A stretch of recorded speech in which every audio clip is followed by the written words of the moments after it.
So finally, we have this year two awardees for our Alice Hamilton Award. And I'm going to, again, going in reverse order. I'm going to first invite up Rebecca Reindell from the AFL-CIO, who's going to present the award to our first recipient. Hello, everybody. So it's my pleasure to introduce one of the recipients of the Alice Hamilton Award, Walter Jones. Where's Walter? There he is. Hi, Walter. So Walter has made many contributions to the occupational health and safety field, as many of you know. Many of you probably do know Walter. Many of you know him now as the Director of Occupational Safety and Health at the Laborers Union, at the Laborers Health and Safety Fund of North America. That long acronym, when I started at the AFL-CIO, took me forever to learn it. But before he came to the Laborers, he was also served and worked in health and safety at the Teamsters Union. Many of you might not know that.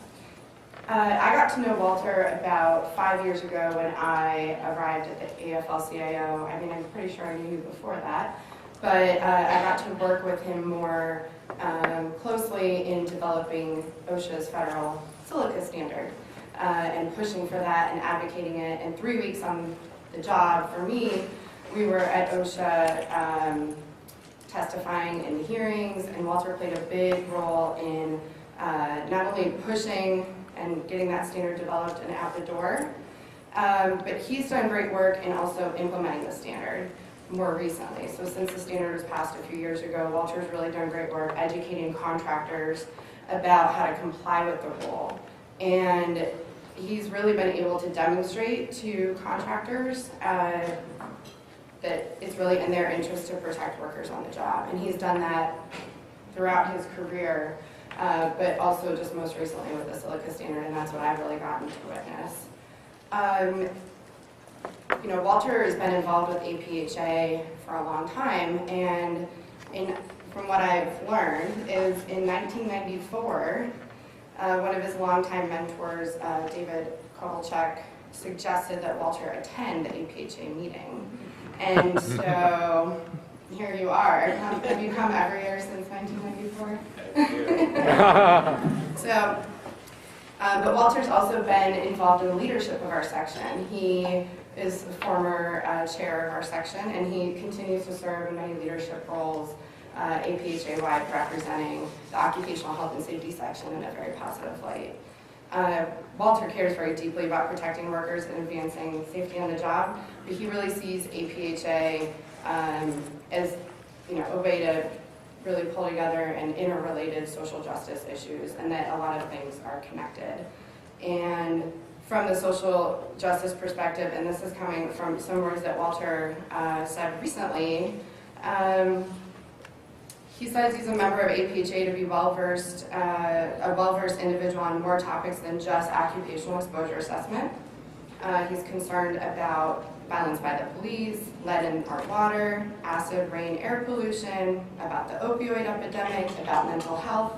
And from a social justice perspective, these issues are interrelated. They shouldn't be dealt with in separate silos, and APHA has really allowed him to expand outside of the silo of industrial hygiene and make connections directly with workers, and by making the link of what happens at home in the environment and in the working environment.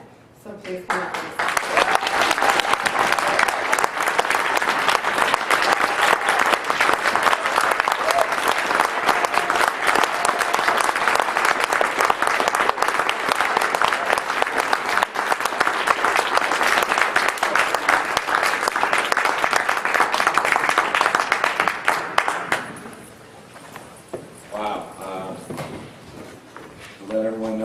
and today with the ending police violence policy.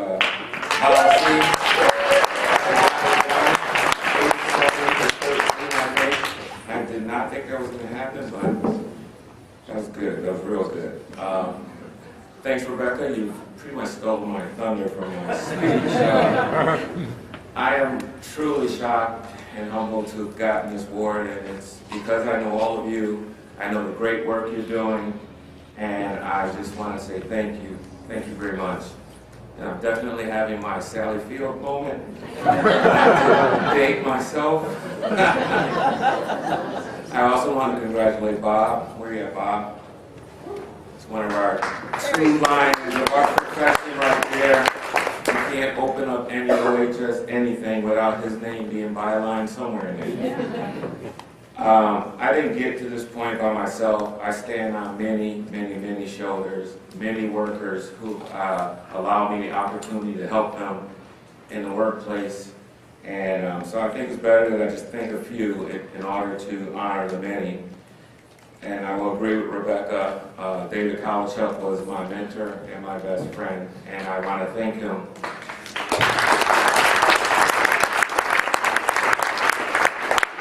He gave a wandering soul a home. I was a BS in finance, and then I got to Hunter, and I was in the environmental track, and like Rebecca said, I was fearful that I wouldn't have enough experience to get a gig or a job, I should say, and Dave suggested I come to APHA, and not knowing all that much about OSHA, I stumbled into a session, and there was Linda Murray. There was hardly anybody in the session, and she was talking passionately about the social justice of helping workers.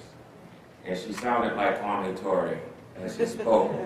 And at that moment, it just all clicked that you can actually get a career in social justice and actually make a living as well.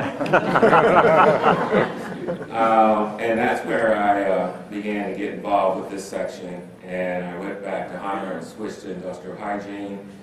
And that's been where it's been since. And it was, I guess, almost 20 years ago, or 25 years ago, I guess. I've held every position in this section, maybe twice. Most of my work, though, is spending one-on-one time with the youth of our section. The youth of our section come to us mainly as interns, and mainly as students, I should say.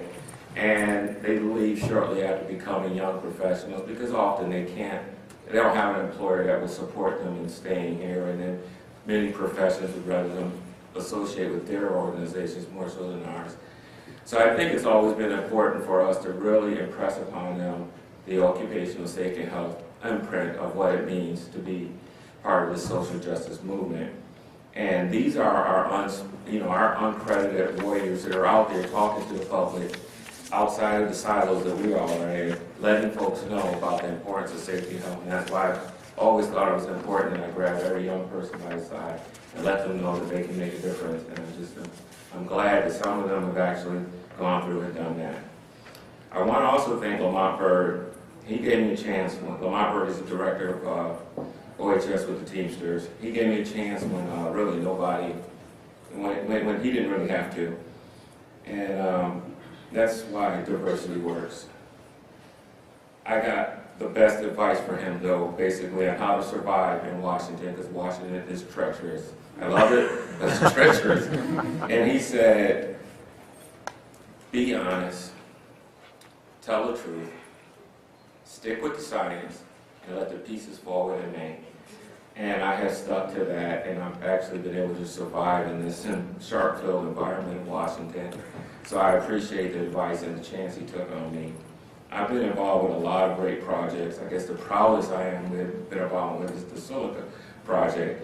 Back during the Bush administration, the ACOS, the advisory committee to OSHA, they just abandoned it. And that allowed me and a SNIOS researcher called Matt Gillen, many of you may know, to actually develop this matrix. And we made this big matrix. If you're doing this task, you're going to use this control, you're going to use this respirator, and it's supported by all these different science to meet this PAL. And we promoted this idea, and we actually brought industry in, and we got industry involved because now we're looking at ways to save them from having to hire me, an industrial hygienist, come out and sample, and secondarily, ensure compliance. If workers could just look at a process and determine whether it's thumbs up or thumbs down without needing me to bring out 22 micrograms per cubic meter, you're good. You know, we thought it would be better that way. And we worked on it, and the industry kind of warmed up to it. As long as it wasn't a standard, if it remained guidelines, they were kind of cool with it. And then out of nowhere, Barack Obama was named president. and then we got James Michaels, his staff came in, they just took the work that we grabbed and ran with it. And right now, we have a standard that improves the lives of 3 million people, I'm guessing. And this table,